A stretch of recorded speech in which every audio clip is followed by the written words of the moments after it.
Welcome back to the show. I'm your host, Dr. Brian Ardis. This is the Dr. Ardis Show, and we're with the incredible chiropractor Jennifer Taylor out of Plano, Texas, who's going to be educating you on something you've never even heard of or considered, yet research papers have already published a correlation between long haulers COVID and post-concussion syndrome. Dr. Taylor, your job now is to introduce the audience to this post-concussion-like correlation to long haulers COVID symptoms. And this wasn't just made up. There's actually a published study. Well, it's not actually not published yet. This is what's so cool is that this is not my idea. This is just, what I do is I'm one of those, people that just love to do research. You're a nerd like me. I'm a total nerd. And I was just looking for things to kind of create some content to make sure that I can start educating potential patients. And I came across it. They're calling it the Denver study.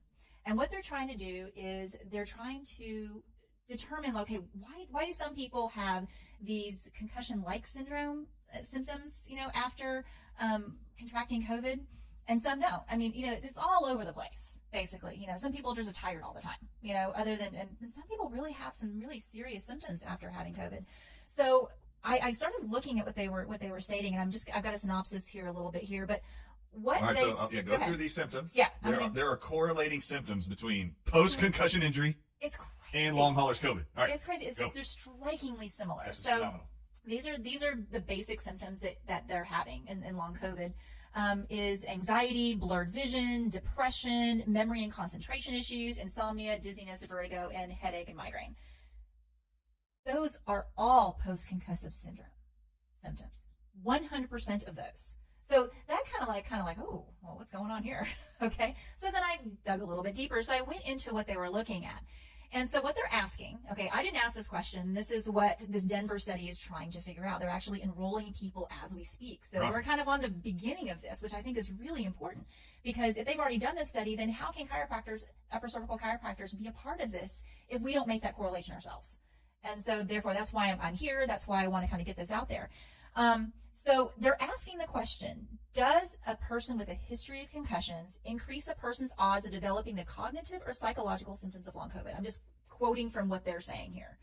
And I don't know, I'm probably going to botch his name here, but Dr. Linseman at the University of Denver, he said that he really believes this could be, something that's going on. And 35% that have had COVID are actually reporting these symptoms right here. That's a lot.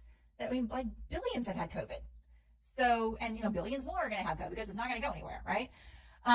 So basically, if you understand what concussions are a brain injury. They can be mild, they can be moderate, they can be very, very severe. It just depends on how much of how concussed did you get and what type of injury did you have. And I just want to preface that with, you cannot have a head injury without having a neck injury, okay? So where I play is right here. This is my stomping ground right here, and that will affect brain function. Okay, and later on we'll show some things that will prove that. Now, just to know, this girl's an expert. During the break that you just watched a commercial for, she just told me she's only one of 2 doctors that are actually certified in this technique in Texas. And there's only like 60 in the whole country. That's like almost 1.2 per state. Yeah. 1.1 persons per state in the United States. Yeah. As far as the diplomat, there's only 2 of us in Texas. That's awesome. So. Okay, so she's an expert in this field. She knows the neck. She knows the correlation to the brain. That's her job. All right, so here we go. So when there is a concussion, the cell's mitochondria, it's like the center of generating all the power in the brain. They're really damaged. So that causes inflammation, and in turn, if the more damaged they are, the more the cells in the brain get damaged due to free radicals, because the brain can't get rid of these waste products. So basically, you kind of become like swamp water kind of sits in the brain. And that's where the upper cervical work really comes in, because if the atlas is misaligned, it can actually cause a bottleneck in the area where... Picture a kink in a hose. Yeah. You can't get all the water to flow through the hose from your house. There's a kink in the hose. And your brain is floating in cerebral spinal fluid in your brain. Mm-hmm. And that cerebral spinal fluid gets pumped down your spine.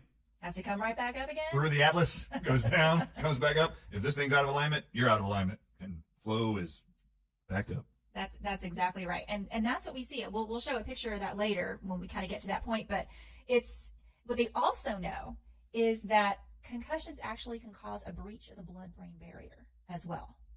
And they have found spike protein in the brain. The ACE2 receptors that they're talking about, that spike proteins just love, that's how they kind of get into us, right?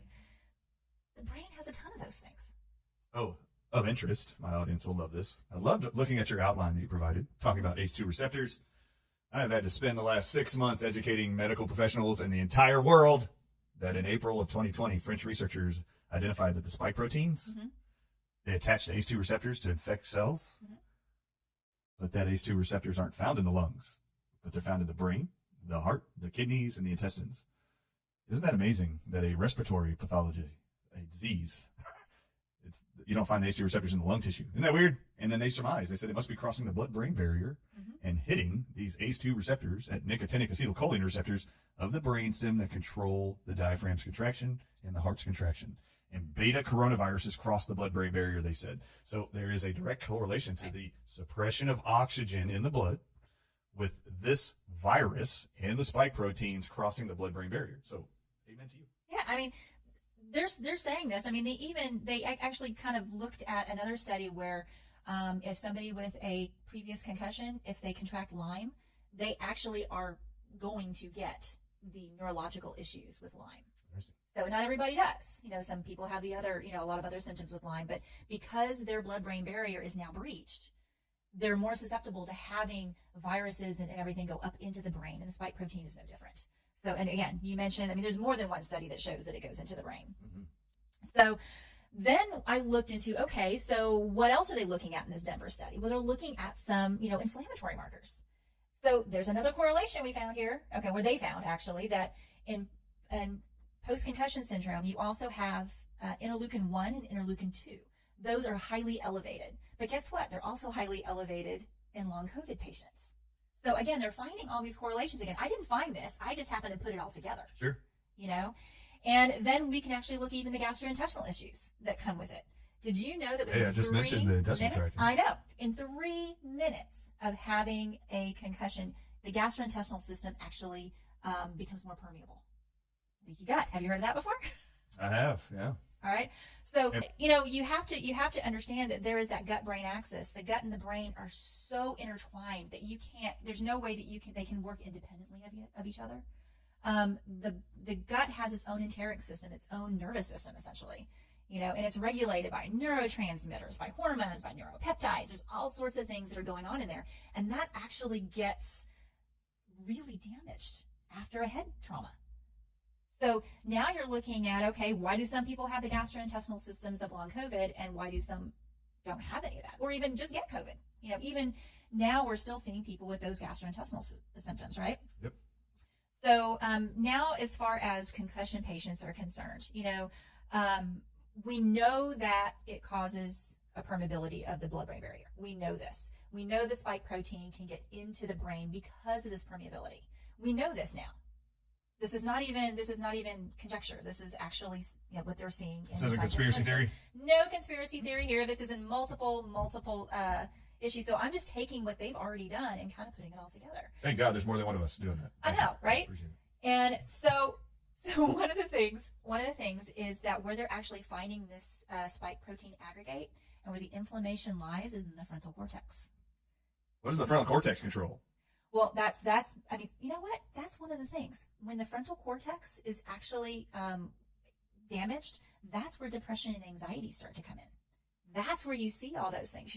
All of your, making decision making, comes from there. You have all sorts of different processes that, just do I make a right hand turn here? Do I make a left turn here? There's all sorts of those higher functions that are there.